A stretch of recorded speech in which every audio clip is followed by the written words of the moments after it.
Greetings all, and welcome back to another Parry's Pickups. I'm aware it's been a while since I've done one of these, which I apologise for if you were awaiting the latest one. It's purely that I was just waiting to gather a few more games up, really. So, without further ado, what do we have this time? Well, I found. Actually, this wasn't a game I was particularly looking for, but I've always been curious about playing it, being a fan of the Tony Hawk's games. Dave Mirra Freestyle BMX, and not just the regular Freestyle BMX, but the Maximum Remix. And what that means is 8 new free roaming environments, expert mode, blah de blah, blah de blah. Basically, it's got more stuff than the original Dave Mirra, and I didn't know there was this version available. So when I saw this in Blue City here in Vejle, Denmark, for a very affordable 29 kroner, I think that's about £3. Well, I don't know anymore, but it was last time I checked. But there we go. Oh well, yeah, it's as usual for PS1 boxes, they're not very solid things. I'll have a big crack out of this one, but it was cheap, and I really want to play the game, which I haven't done yet, unfortunately. But it's on the list. So I'm going to do these in sort of console order this time. So no PS2 games this week, but I did get some PS3 games. There's a little deal on at GameStop in Denmark. I've forgotten exactly what it was, but it was like maybe it's 150 kroner, I think, for 3 games. I think they're all brand new games. So we'll start off with Dishonored, the Game of the Year edition for PlayStation 3. One of the year's best, a remarkable achievement. I thought I should probably play it. Yeah, it's a big game. Takes up 11 gigabytes of hard drive space, something I don't have. But eventually, I'll get round to it. I've got all the add-on content there as well. But yeah, I thought I'd like to try Dishonored, and it was cheap, so I bought it. It's about £5. Why not? I thought. Next up, it's actually a game I already own, and yeah, you may question why I decided to buy a physical version of this particular game. But it is because it is a fighting game, and that is Saint Seiya Brave Soldiers. Apologies if I've not pronounced that correctly. But this is a fighting game, Dimps, so it's similar to Dimps, the developer, digital innovator. So similar to the Dragon Ball Z fighting games, right? Of course, it's very anime styled. Yes, it's a pretty good game. I have played this. It's got some unique aspects to it compared to other fighting games, but it's similar sort of over the top anime fighting fare. So that's that one, and I picked it up because yeah, it's a fighting game, and I collect fighting games. So I thought at this price, I might as well have a physical copy and free up some space on my PS3 hard drive for the likes of Dishonored, perhaps. Then I fill up my hard drive a little bit more, not a lot actually, with this game, Tales of Symphonia. Now it says it's a 2.5, 2.5, sorry, 2 gig. 2 gig this takes up. Not a lot. Not a lot. I was a bit confused there because it says 252,531 megabytes. Why it just didn't? I guess it's because it's funny. Anyway, who cares about that? This is Tales of Symphonia Chronicles. And this is a collection of Tales of Symphonia and Tales of Symphonia Dawn of the New World. The original Tales of Symphonia was released on the GameCube, Nintendo GameCube, a fair while ago. It's highly regarded and one of those GameCube games that everyone says you've got to try it. I'm not a big fan of RPGs, so why did I buy this? I know, I thought I had to try it, and I did try it. And I guess what I can say about this game is it kind of felt to me very straightforward. Sort of like if you're new to RPGs, it's a good my first RPG. Also, the combat isn't turn-based; it's real time, and I could see there was a depth to the combat. The more I played it, the story isn't anything so far, at least, to shout about. It's very predictable. Glass of water. Very predictable role-playing fare so far. I entered the first dungeon of the game, and where I was faced with a block puzzle. And being a big Pokemon fan, I'm familiar with block puzzles and pushing things around. So I did a bit of that, and actually I found that quite rewarding. I was enjoying the game up to where I decided I should leave it and carry on with my life.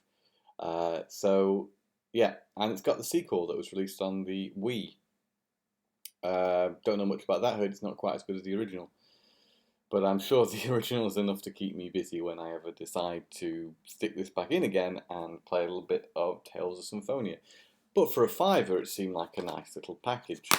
And when the guy at the checkout was putting the disc in the box and everything, I commented, "Oh, there's a manual," and purely because I'm not used to seeing substantial manuals. I mean, it's black and white, but stepped in with the game anymore. It's a real shame that we've lost that now with the current releases. Next two games I'll show don't have manuals, but they're for the Wii U. I bought Star Fox Zero. Ooh, so what do I think of Star Fox Zero? You've probably read all the reviews online complaining that it's good, but whoa, the controls sort of, mess it all up. And yes, the controls, instead of enhancing the experience, I found do take away from the experience. It's the forcing the player to move back and forth between the television screen and the gamepad, which is, I find, confusing. The fact that I personally want to play it on the screen, but then I get a viewpoint on the screen which is so difficult to play. I have to look at the gamepad, and I get a bit lost, and it's a bit awkward. I do feel if this game had a more traditional control scheme, it would be fantastic, because there's a lot of fresh ideas in this Star Fox game, and there's some real variety in it, and presentation is excellent. I mean, it feels in that respect like Star Fox. All the sound effects, the music is Star Fox-esque music. Characters sound great. The overall atmosphere. So that's a big plus. I love the new vehicles. That's adding a lot of variety to it. They've got unique abilities, which again shake the gameplay up somewhat. But it's still basically shooting at stuff, which is what Star Fox should be. Shooting at stuff in vehicles. Unlike Star Fox Assault, which I didn't have the vehicles in. Well, it did have the vehicles in, but they were also on foot sections, which to me, yes, not quite Star Fox. So this certainly is maybe a return to the classic Star Fox form, but its controls, cumbersome controls, let it down. I'm afraid it's a real sad situation, because I think what makes a game mostly is its controls. A Star Fox game should feel like a Star Fox game. Unless, the new controls are implemented in a fantastically innovative and user-friendly way, which unfortunately they're not. But there you go. I've done the first two missions. I started the third mission, which was involving some sort of stealth aspects. You fly the new gyrocopter and have to stealthily infiltrate one of Andros's bases. But at that point, I had to do something else, and I ended up stop playing. But I'm eager to pick it up because, well, it is frustrating. It is enjoyable. It's weird. It's a weird situation with this particular game, but I'm glad I picked it up. I don't regret the purchase at all. That's Star Fox Zero. And last up for the knocked a remote control off the top of the television there. And last up for the GameCube is a game I've been wanting to pick up for a while. That's Game & Wario. This is a mini game collection, best played with friends, of course. I played this quite a while ago.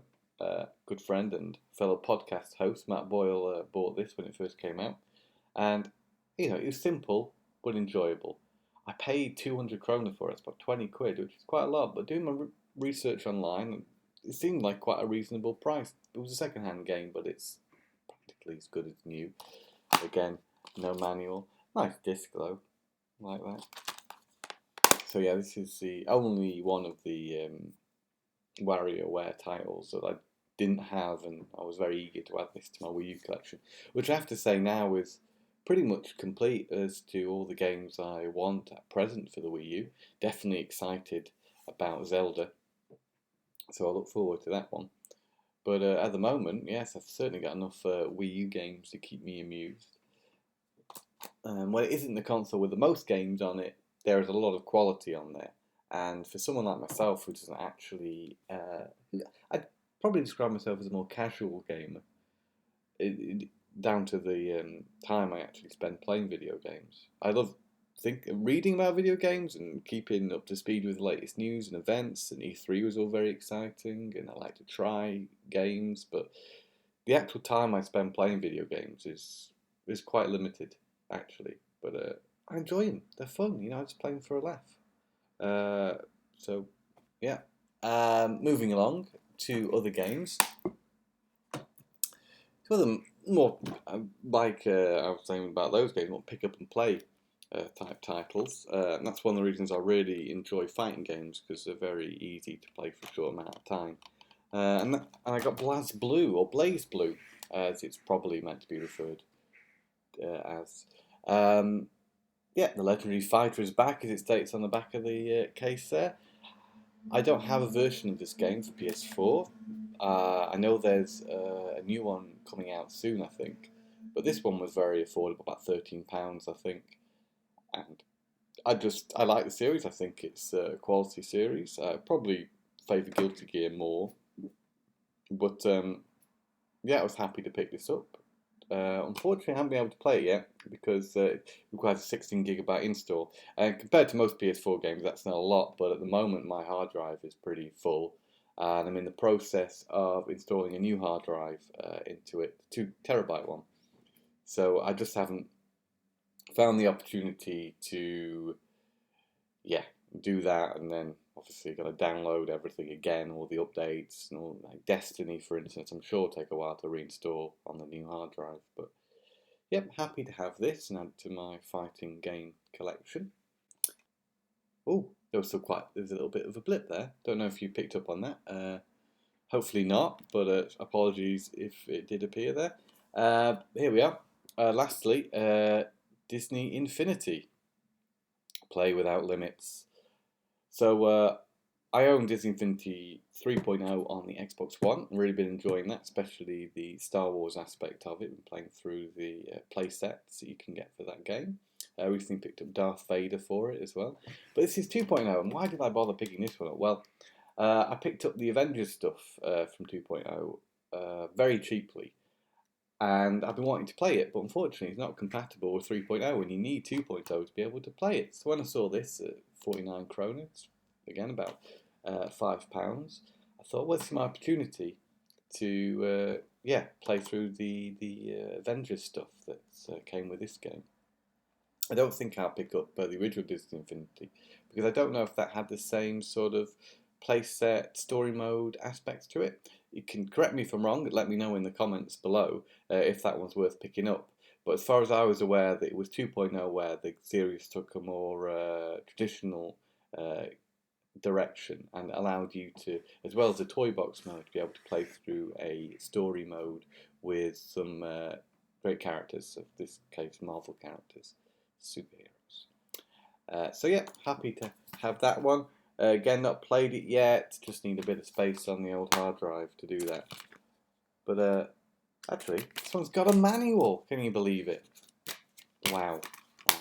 Never ceases to amaze me. But that's it. That's your lot this time. Hope you've enjoyed seeing my most recent pickups. I'll be going for summer holidays very soon. Actually, in just 2 weeks. So that means I'll be returning to the UK. And yes, there's plenty of games I've bought over the last few months on eBay that I could certainly share with you here on Parry's Pickups. I'll probably split that up into console category, maybe doing PS2 first. I'm not sure, don't hold me to that just yet. But yeah, I look forward to maybe doing some of them when I'm back over the summer holiday. So yeah, all left for me to say is thank you very much for watching. I hope you've enjoyed the video. Maybe seen a few games or maybe made your mind up about whether or not to get Star Fox or not. But yeah, hope it's been beneficial, enjoyable, and I'll see you again next time on Parry's Pickups. Ta-ta for now.